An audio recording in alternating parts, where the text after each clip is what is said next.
Hello, everyone, and welcome back to another episode of the Play Action Podcast presented by Warrior Student Media. I'm Brandon Smith, joined today by my co-host, TJ Hawes. How's it going, guys? Now, this week, we only have one episode because it's Thanksgiving week, and we're going to just do a recap of this last weekend's games that we previewed on our last episode, and then we're going to do a preview of all the Thanksgiving games. So, the first game we're going to recap is Packers at Vikings. You picked the Vikings, I picked the Packers. I got it right. You got it right. The Vikings won this game behind a big game from Kirk Cousins and Justin Jefferson. You know, proud Justin Jefferson fantasy owner here. I was going to say, I didn't project Jefferson to have this good of a game, but he performed it was 8 catches for 169 yards and 2 touchdowns. Got that stat line down to my heart. He won me my game this week. You don't see a game where the losing team's quarterback plays this great and is still Rodgers probably had his best game of the year. Rodgers probably played better. I mean, Rodgers played better than Kirk. Yeah. But Jefferson played better than literally everyone on that team. Although Devontae Adams had a good game too. I had him on my fantasy team, and he gave me 30. So did he give you 30? He did, and so I mean, it was an overall great game by both teams. I'm really happy to see Minnesota win. I really think Minnesota is a team that's better than their record shows. They'll probably make it as a 6th seed in the playoffs. I believe that's where they are right now. I believe that's where they are, and I don't think, unless they start losing, which is very capable of Minnesota. Yeah, knowing Minnesota, I wouldn't even be surprised. But they'll be a contender in the playoffs, I think, even as a 6th seed. It'll just kind of be interesting to see who gets that 7th spot, whether it be Carolina, Philly, San Fran with Mark Trestman with Yeezys as head coach. Oh, God. And then, there's a lot of teams in the NFC that it's super close right now. Like, from, the 7th seed down to the 15th seed, it's only, 2 games. I was going to say that, I mean, is there really any team right now that's out of contention? Detroit. That's it. Detroit. You know, I'll be honest, I'm going to say Seattle, too, because I think Seattle sucks. Yeah. But there's still only 2 games out. Which is insane. It's like Seattle is 14, Chicago's 15. Those 2 teams can get right back in it with some luck. Yeah. But I don't think it's likely because I think both those teams are terrible. But, the Vikings, they match up well against a lot of teams, and I think Kirk Cousins is probably the most underrated quarterback in the NFL. Oh, yeah. He gets so much hate, probably because of his contract, but his contract isn't even that bad. Not at all. I know it's fully guaranteed money. That's the issue, I think. Yeah. But everyone hates on him because he's this white dad who, I mean, he's like a tier 2 quarterback. Yeah, I think he's a second-tier quarterback. I think he's on the same tier as... Yeah, I don't know. He's right. He's the step below elite level. I'd say you got your quote unquote MVP candidate. This year he's on the same level as Josh Allen. Josh Allen's not having a great year for his standards. Okay, but you can't word it like that. It's Josh Allen's now on the same level as Kirk Cousins. It's not like Kirk Cousins moved I like that. Allen I like that. Down. Yeah, but you are right. I mean, you got your quote unquote MVP type quarterbacks. I mean, no quarterback deserves MVP right now, but you got your Kyler Murray, Tom Brady, Justin Herbert, Lamar, Tyler Huntley. Well, Tyler Huntley, obviously. I mean, he's my front runner. Baker Mayfield. But right below that is Josh Allen this year, Cousins. I'm willing to say Ryan Tannehill probably. Derek Carr. Yeah. So I think the Packers, they've lost 2 of their last 3, I think. Yeah. To the Chiefs and to be fair, they didn't have Rodgers, so I'm not counting that as a big loss. And they only lost by 6? I think. It was just a bad game. So this game, it proves more about the Vikings than it does the Packers. Oh yeah, no, I don't think this affects the Packers too much. I mean, they were down 3. They were close. It was a close game. Yeah, exactly. They still have a couple injuries. Elton Jenkins is now done for the year. ACL, so he's out for the year. But Bakhtiari might come back in the next game or 2. I think Bakhtiari's back next game, from what I've seen. But I could be wrong. Obviously, I don't know. So plus Aaron Jones is out too. So yeah, injuries are holding them back for sure. So yeah, big win for the Vikings. Tough loss for the Packers, but hopefully Packers can rebound. Now you want to talk about big game? Let's go into the Colts. Let's do Colts Bills. That was a game that happened. I just want to, before we even go into the game, I just want to formally apologize to everyone who had to go against Jonathan Taylor in fantasy this week. I'm sorry that you guys lost. So I just wanted to say that real quick. It feels really bad. But to all the people who had Jonathan Taylor, good for you guys. Good for you guys. Yeah. So it was off. I think Jonathan Taylor. I remember in the pre-draft process in 2020 when I did my running back rankings, he was my number one running back in that draft class. So he's just a freak. He's probably the second best running back in the NFL right now. Best healthy running back.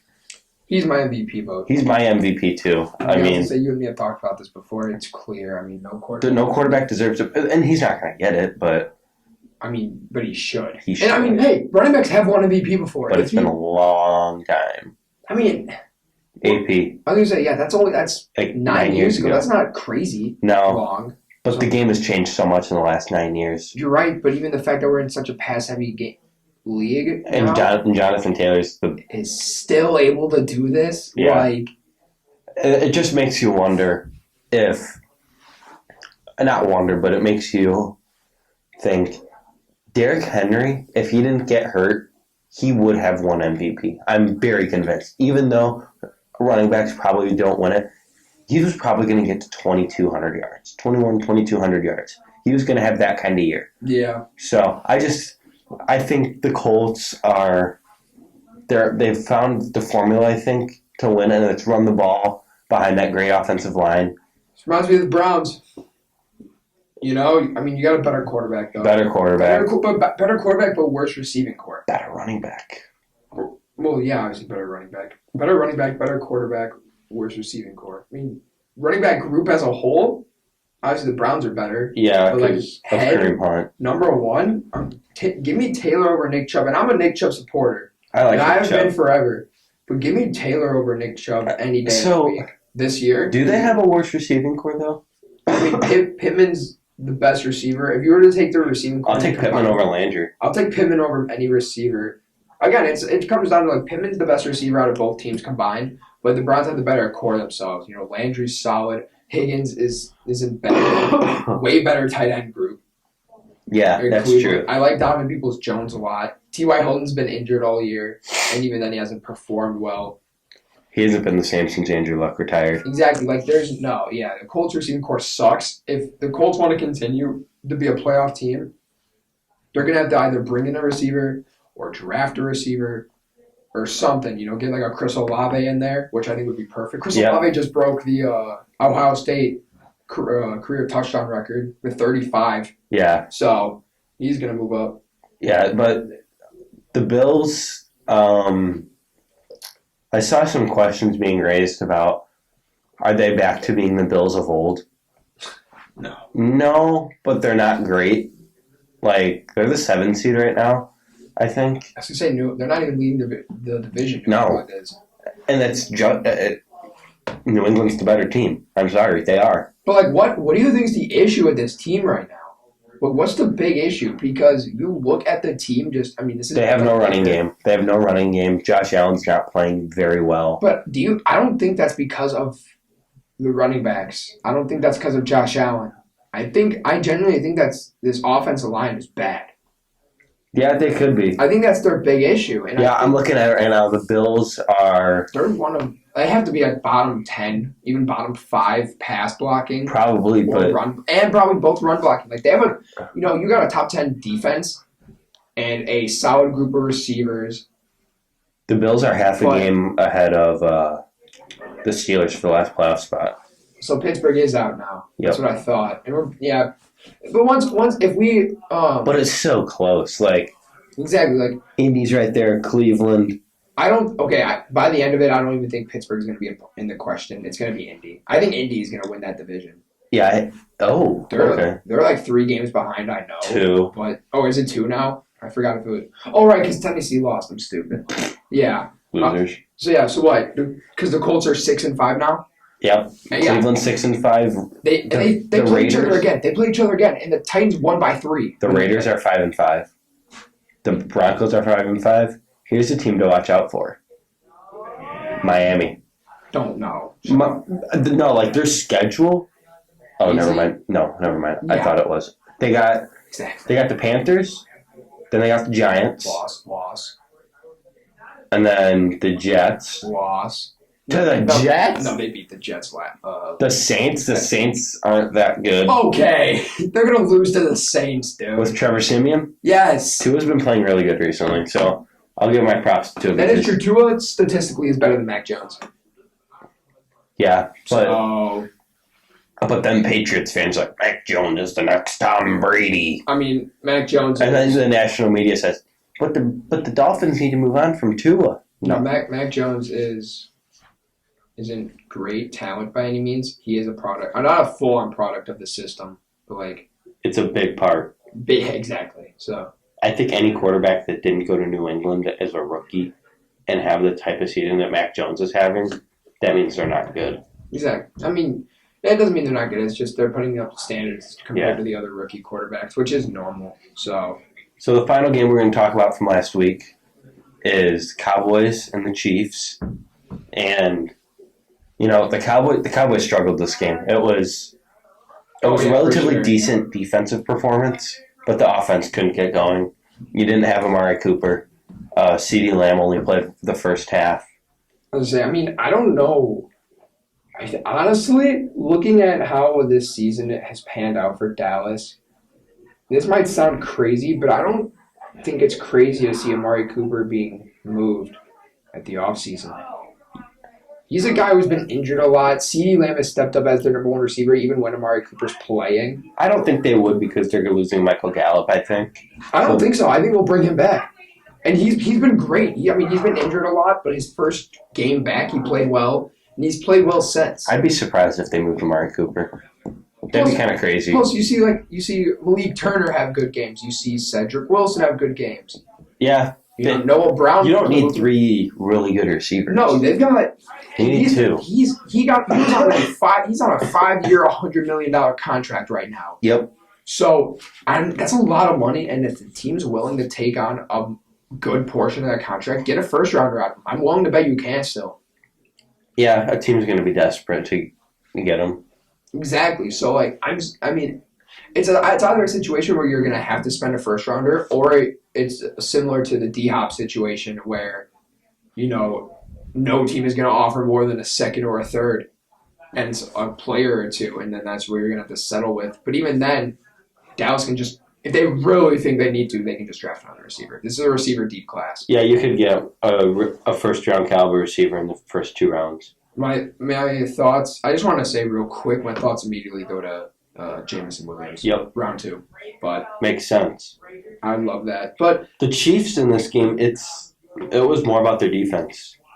They shut down Dallas. That's not something we say often. But their defense has been playing really well the past about month. Again, that's not something we say often. No, but this linebacking core is looking good. I love Nick Bolton. Nick Bolton, Willie Gay was a 2nd-round pick. These are back-to-back 2nd-round linebackers that are standing out. I mean, Chris Jones going up against Zach Martin, who is arguably he's the best guard. He's the best guard. And he cooked him. Yeah, he straight cooked him. Throughout the entire game, it was a full-on just dogfight, and Chris Jones won it overall. Obviously, the Chiefs won the whole game. Yeah, score-wise, doesn't look like a good game. No, but it was interesting. Watching the game, there were some interesting moments. Watching Chris Jones, he's been put a lot in the interior again, which is nice to see. With moving him to the edge was really stupid. I can see why they did it because they got Jaron Reed from Seattle. It wasn't a trade; they had signed him, but he was a solid nose tackle. And then Derek Nadi was consistently playing well, so they thought it was a smart move. And then they realized it wasn't. Then they traded for Melvin Ingram, and now they have him on the other edge, moving Chris Jones to the interior. And I mean, yeah, and if they make the playoffs, this D line will get better because Frank Clark likes to show up in the playoffs only, and that's it. So that's going to be nice for them. Yeah. So I think the Chiefs they still have a lot of work to do. I think I don't want to consider them all the way back because they're not. No, their quarterbacks suck. They do. I mean, other than L'Jarius Sneed. Oh, you said cornerback. Okay. Oh no, not quarterback. It sounded like you said quarterback. I mean, to be fair, Mahomes gave me 7.5 points fantasy this year. What a loser. This week, so it kind of sucks. Not like Mahomes. He's inconsistent. Yeah, which is weird. I don't know. You brought this up a few weeks ago, and it's become more adamant now. It's mainly just mechanics. Yeah, it is mechanics. And full work. He tries to make a play too often. That's what a lot of quarterbacks have been doing this year. Just in general, like we see Stafford doing that a lot. We see Josh Allen. I mean, Josh Allen's been doing that his whole career. Yeah. But they try to make something out of nothing, and that's going to lead to turnovers. And that's why Mahomes has so many interceptions. Like he throw a nose pass once, twice a year, looks cool. But if you're consistently trying to do that, he's doing it once or twice a game. It's exactly like last year he did it once, maybe twice. Stafford did it once last year, and like that stuff's cool. Like don't get me wrong, and that's impressive. You know what else? You know what's cooler? Completions. Yeah, exactly. Things that are going to win you the game rather than win you a highlight reel on ESPN's Instagram account. Yeah. You know what I'm saying? Exactly. And I mean, I get why he's doing it. He's just really confident in himself, and that's a good trait to have as a quarterback. Sometimes. Exactly, but you gotta. There's a difference between knowing your limit and on what you can do, and then just being arrogant and trying to do these really crazy things. Like, it reminds me of that interception against the Chargers by Asante Samuel, where he was running. I believe he was rolling out to the left, and he was looking at the sideline. He just chucked it and tipped ball, threw it too high, tipped ball right into his hands. It's stuff you can't be doing that. No. You gotta be smart and realize he could have just ran the ball and gained 5-6 yards. Instead, you cost your team a drive down the field, and they were pretty close to the end zone at that point. So that could have led to a touchdown, which could have ultimately won them the game because they lost that game. Yeah. So big issue. I'm a little concerned for the Cowboys. 2 stinkers in the last 3 weeks. And then the Chiefs, I still got to see a little more from them. So we're going to move on now to previewing the 3 Thanksgiving games. We're going to start with Bears-Lions. It's not going to be a fun game to watch. But here's a bigger storyline within this game. And it's, could this be Matt Nagy's last game as coach of the Bears? Please. Yes. Like, what more, especially if Justin Fields is hurt, what more does Matt Nagy need to prove? He's not the guy. Now, let me ask you, I mean, obviously when we do our previews and stuff, we always make our predictions. Are you genuinely thinking the Lions are going to win this game? Or do you want them to? I want them to win. Do I think that they will? Because I think they will. I genuinely think the Lions are going to win this game. Because I feel like they could. They could, for sure. This is not a given game for the Bears. Because, I mean, Andy Dalton's good. Andy Dalton threw 2 touchdowns last week. He sucked. Did you shoot the 2 touchdowns? I did not. But he did throw 2 touchdowns. One was a screen pass. Okay, he threw it. It was negative yards in the air. Hey, he threw it. And then the other one was a wide open deep ball. So credit for him, the deep ball, but he was open. That's fair. Hey, I'm trying to give you guys credit, okay? I'm trying my best here. No, don't give anything associated with Matt Nagy credit. This whole team is just... I went to Burger King yesterday for lunch instead of McDonald's because Matt Nagy was in a McDonald's ad. That's respect. I respect that, if I'm being honest. So, food was terrible. Who did I hear this from? I can't remember. I was talking to a few friends of mine yesterday, right? And I can't remember who it was exactly, but I think Bears fans need to realize that this team just needs to go into rebuild. Like they do. Like this. But the Bears they haven't committed to a rebuild, but they need to. They've started the rebuild and they don't know it yet. They got the most important part. You're right. They got the quarterback. My point. They've got 2 really good running backs. You got a great running back duo which can win you games early on. Yes. Because we've seen teams with running back duos win games. Yeah. So we got that. You got the young quarterback. You can keep one or two young receivers. Yeah, you probably keep Mooney. Oh no, you definitely keep. Yeah, Mooney. you keep Mooney. I genuinely think you could probably keep like a Marquise Goodwin for an extra year or two. Yeah, just to have a second guy there. You got Cole Kmet, solid. Target. He's getting better. Offensive line is going to basically need a complete revamp. Sorry, I don't think so. Interior offensive line is. I don't think so. For the most part, only one player needs to go. And that's Sam Mustipher, the center. You really? I think Cody Whitehair should go. I love Cody Whitehair. I understand you do, but he is like 30, and I think he needs to get traded because this is a rebuild. Or 29 or 30, I'm pretty sure. If he's younger, I'm gonna be really surprised. But I mean, James Daniels, if you could get him, he's 29. Okay, so yeah, like he's getting up. He'll be 30 next year. Keep him an extra year or two then, and then trade him. Yeah. Like Akeem Hicks needs to go. Akeem Hicks has to go because he's never healthy. Akeem Hicks needs to go. Eddie Goldman, I think, needs to go too. No, you keep Eddie Goldman. He's only 20. He's only 26. Yes, but he's only 26. I mean, you could get good value out of him. For what? What do you mean for what? You can get good value out of Eddie Goldman. Why trade him? He's a good starting defensive lineman. I mean, good isn't enough, though. I mean, you keep him for a little bit, but like... He's 27. He's going to turn 28 on January 6th. Like, he's a good player. Yeah, I mean, he's a really good player. I wouldn't say really good. Yes, he is. I wouldn't He's an elite run stuffer. Okay, I wouldn't say... I can't put Eddie Goldman in elite. He's not an elite defensive tackle, but he's a really good run stuffer, and you need that on your defense. Yeah, but when you Bilal Nichols, more of a pass rusher. But yeah, if you keep those two, because we've seen this year when Akeem Hicks isn't playing, Bilal Nichols just kind of rotates in every once in a while. I want Eddie Goldman and Bilal Nichols starting together. They need to be. Oh, no, I agree. I mean... But here's the problem. Your two edge rushers, they're old. You think... Is it crazy to say that Khalil Mack should go? Do it. I don't care. Do it. You think so, too? You know who I like? I like Travis Gibson. I really like him. I don't mind Travis Gibson. Because I think he's got good upside. He's got 3 sacks this year in limited playing time.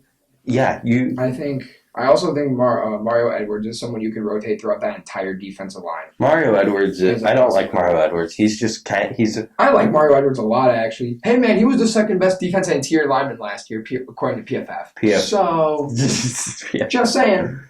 No, but the problem is, like, he gets so many stupid penalties, like roughing penalties, and yeah.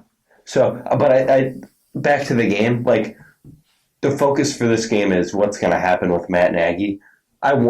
Seriously, even if the Bears win this game, I wouldn't be surprised if they fired him, even if they won. Nope, not at all. Well, I would be surprised, but it would make sense to fire him even if they won, because you're not going to prove anything. And if you lose to 2 backup quarterbacks in a row, especially Tim Boyle, like, it's just not going to fly. Tim Boyle's a guy who has more interceptions than touchdowns in his college career. Yeah. And how does he have a job? I don't know. It doesn't make sense. Only the Lions. I'm gonna say, and I think you know what, Tim Boyle's gonna come in and he's gonna beat the Bears. So I hope so. I hope so. And there's this debate. Oh, well, why would you want the Bears to lose? Because it's the best for the future of the franchise. It really is. But seriously, there was a Bulls game last night. Fans were chanting, "Fire Nagy." Yeah, there was a college game where Matt Nagy's son. Yeah, high school. High school. He's a freshman. His son is the quarterback. Yes, son is the quarterback. Matt Nagy probably there. Definitely was there, and crowd was chanting "Fire Nagy." Yeah. So you can tell how adamant Bears fans are about getting this guy out, getting the guy out of here, because he's just incompetent. Like, how do you have a bye week and your injury report gets longer? How? They find a way. The Bears always find a way to screw it up. And Jalen Johnson yesterday. Hang on. Let me pull up the quote real quick because I have it saved. I do want to say, though, going back to this whole, just real quick, because we do need to get into the next games. If rebuild is consideration, I'm just gonna say you obviously keep Fields, you keep both top 2 running backs. Keep Kmet. You keep Kmet. You keep Mooney. You keep your 2 offensive tackles, Tevin Jenkins and Larry Borum. Yeah. You keep James Daniels. You definitely keep James Daniels. I think it's a possibility to move on from both Whitehair and Mustipher and drafting a guy. Especially Mustafa. Mustafa's bad. Exactly. And then defensive-wise, really the only guys I really want. Roquan Smith. Smith, Johnson. I like Vildor, but if they were like... Vildor's awful. Vildor is awful. I know. They might keep him as like a... He's giving up a 158.3 passer rating. Exactly. That's perfect. That is perfect. So, again, if they wanted to keep him as a backup, I could see it. No, but get him out of here. Even then, I don't know. I'd be just as happy to see Kendall Vildor get caught right now as I would to see Matt Nagy fired. Mm-hmm. That's an exaggeration, but seriously. And then also maybe Eddie Jackson. Because you're still going to need guys on that defense. And then obviously you'll keep some of the other guys. Like, I'm not saying trade everybody, but like... okay, in my opinion, you keep Bilal Nichols, Eddie Goldman, Roquan Smith, and Jalen Johnson. If you're really going to move on from guys, it's going to be Khalil Mack, Akeem Hicks, Robert Robinson. I like Robert Quinn. Robert Quinn's on contract for a few more years, and it's not even probably just keep him. Just keep him, because you're going to need somebody. Yeah. There. So, there was a report that came out yesterday that from Jordan Schultz of ESPN. Mm-hmm. He does a podcast with Allen Robinson. Oh, really? Oh, yeah, I knew that. Never mind. And he said an overwhelming amount of players in the Bears locker room want Matt Nagy fired. Can you really blame him? No. Can you blame him? So it's the first time we've heard a report like this. And then Jalen Johnson said yesterday when he was meeting with the media, he said, we've lost 5 in a row or whatever it is. No coach's speech is going to fix this. Yeah, because he's right. Because that's all. I'm sure that's all Nagy's doing. Yeah. Like, he doesn't care. I don't think. No. Nagy is the worst head coach in the league, and this is a league where Mike McCarthy's a head coach. And then Bears players also reportedly enjoyed the week that Matt Nagy had COVID more than any week that they've enjoyed being in Chicago. God, dude, this guy's bad. The team doesn't like him. The fans don't like him. It's a mess. It really is. So I think the Lions can win this game, but just because the Bears never do the right thing, they're going to win this game. I'm picking the Lions. I'm supporting you guys this week. Thank you. I don't do that often, but I'm supporting the Bears, and I'm going to pick the Lions. Support the cause. Yeah, exactly. So we're going to go Raiders-Cowboys now. Just cool my head off because I hate Matt Nagy. The Cowboys need to bounce back in this game because they've just got to get back on track, and the Raiders might be a good opportunity to do that. Yeah, we were obviously just talking about Dallas earlier, but like you said, they've had 2 out of their past 3 games be just bad performances. It's not like they just lost; it's their bad performances. Yep, they've gotten destroyed.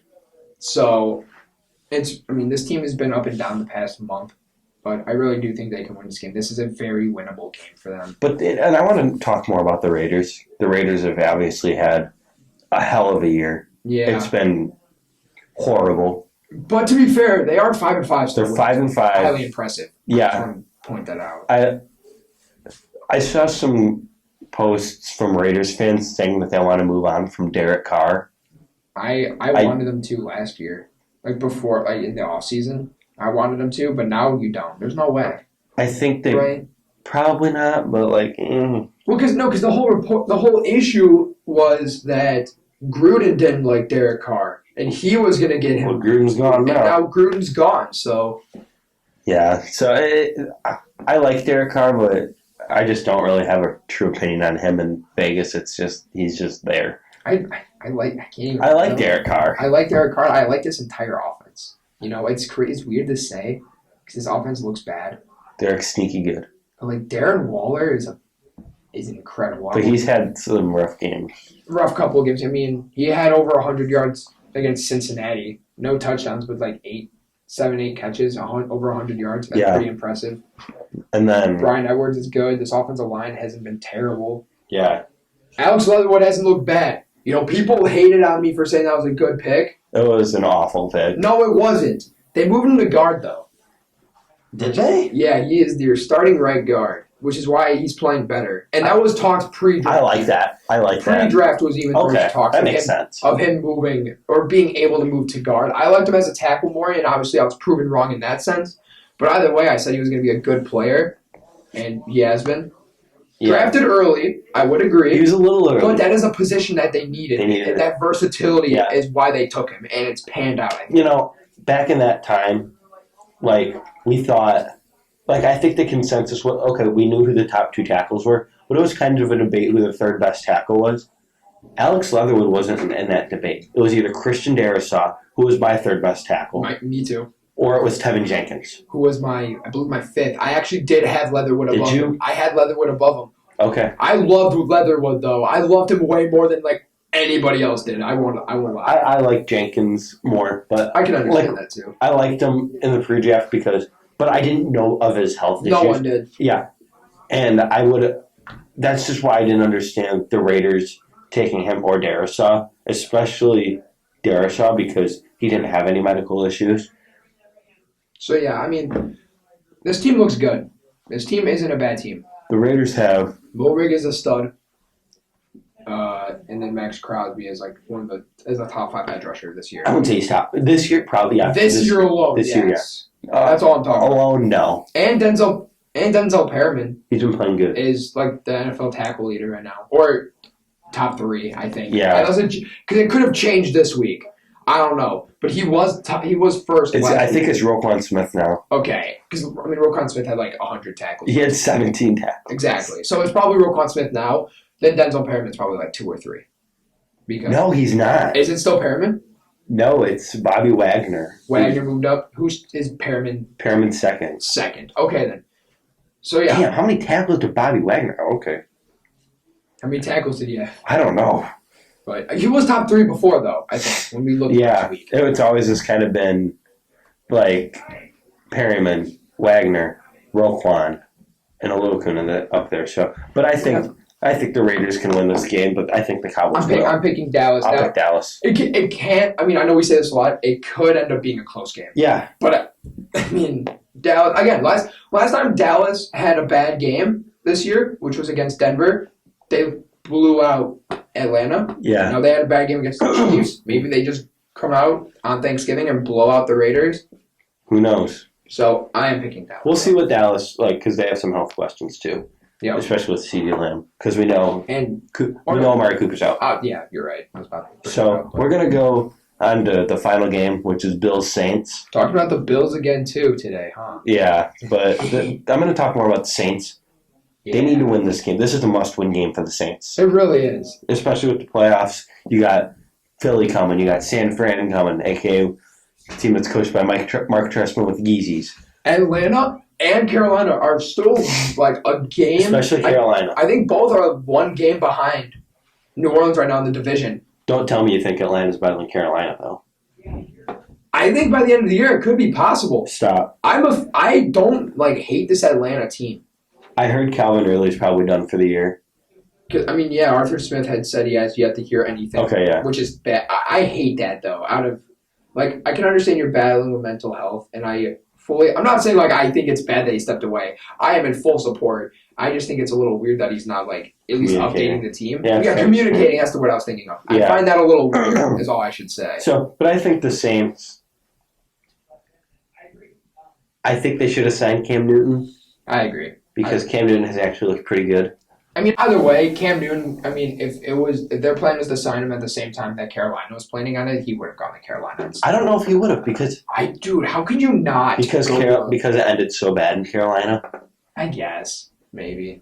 So, I think the Saints, though, I don't think they win. I think the Bills win it, but I think the Saints need to win it. I'm going to take New Orleans in this one, I think. Are you? I'm going to take a bit of an upset. It's a home game for them. It is the home game, and I was going to say playing in the Mercedes-Benz Superdome, but now it's the Caesars Palace Superdome. Fine, you're playing in the Superdome, which is a hard environment to play in. It's one of the best stadiums in the league, I'd say, and it's a hard environment for an opposing team to play in. But I think Trevor Siemian is going to have a pretty good game. What I would love to see, though, is... The Bills' defense need to have a bounce-back game. I was going to say, I'd love to see that Bills' defense play well. I think it's going to be a defensive-focused game. I really do. Because both defenses are really good. But I think the Bills' defense will play better, but I think overall football is going to go to New Orleans. Well, I'll be interested to see who they give the ball to on offense, because I don't think Kamara's going to play. I'm gonna throw out my X factor in this game. Marquez Callaway? No. It's a guy that I think can end up having a really good game. I'm going to say Paulson Adebo. Oh, okay. For, Who's their offensive X factor? For the Saints? I'll give a name. You just say it. Kevin White. Kevin White. Is he even on this team? Yes. Still? He's not even on their ESPN depth charts anymore. Is he not? I don't even know. I don't know who he is at even. But like, I mean, you want me to give me an offensive? It's gotta. I mean, it's gotta be Simeon, right? You know, Yeah, if Simeon can play well. Simeon plays well. This whole team plays well. I do think the Paulson Day was gonna have a really good game though. So he's been arguably the best rookie corner this year. Yeah, him and Asante Samuel. And I mean, do you want to throw in Pat Surtain too? Probably. But oh yeah, those are my three. I mean, I think Samuel's number one. I think then Debo and Surtain are like 2 and 3. Debo's been really good. He was a steal. Yeah, I liked him a lot. So, but I think Bills win. You think the Saints? It's gonna be fun to just enjoy some football on Thanksgiving. So we'll be back next week. Yep. For a recap. We'll recap some of the Thanksgiving games. We'll probably just kind of look in some of the bigger storylines from the week in general. Yeah, just a couple. Because we're not gonna preview stuff that's like 5 days away. Exactly. So we're just gonna go over what's Thursday, and we did that. These games are in 2 days. Yep. So why not go over? I mean, who doesn't love Thanksgiving football? Yeah. I will say this though, and then I'm gonna close it out. Thanksgiving, most overrated holiday. Thanksgiving, the best holiday. Oh Lord. Okay. Well, thank you guys for listening to the Flagship Podcast presented by Worst Student Media. Yeah, have a good Thanksgiving. He has bad takes. His name's TJ Haas. Get out of here. My name's Brandon Smith. Have a good day.